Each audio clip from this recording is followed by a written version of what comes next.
মুহাম্মদ সাল্লাল্লাহু আলাইহি ওয়াসাল্লাম। জানো উনি কে? মুহাম্মদ সাল্লাল্লাহু আলাইহি ওয়াসাল্লামকে তোমার সাথে একটু পরিচয় করিয়ে দিই না, আমার মতো করে না, রবের মতো করে। কার মতো করে? তুমি বলবে জিন্দা, কেউ বলবে মুর্দা, কেউ বলবে উপস্থিত, কেউ বলবে অনুপস্থিত, কেউ বলবে নূর, কেউ বলবে মাটি, কেউ চেয়ার খালি রাখবে, কেউ পরিপূর্ণ রাখবে। না, তোমার মতো আর আমার মতো করে না। মুস্তাফা সাল্লাল্লাহু আলাইহি ওয়াসাল্লামকে রবের মতো করে তোমাকে একটু বুঝাই।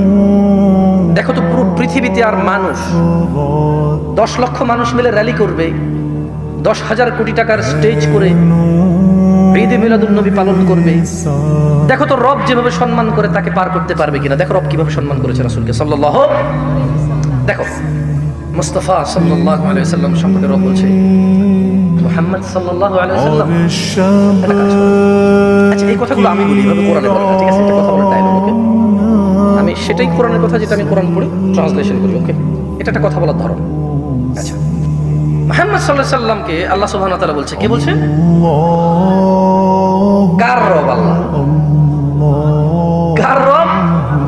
সবার, যিনি প্রতিপালন করে সবকিছুকে, যিনি পালন। লা ইলাহা ইল্লাল্লাহ। শুনুন, বলছে যে কুল, মুহাম্মদ সাল্লাল্লাহু আলাইহি ওয়াসাল্লাম বলুন, আপনার সামনে যে মানুষগুলো আছে, আপনার যে উম্মতরা, এদেরকে বলুন ইন কুনতুম তুহিব্বুনাল্লাহ, এ মানুষ শোনো,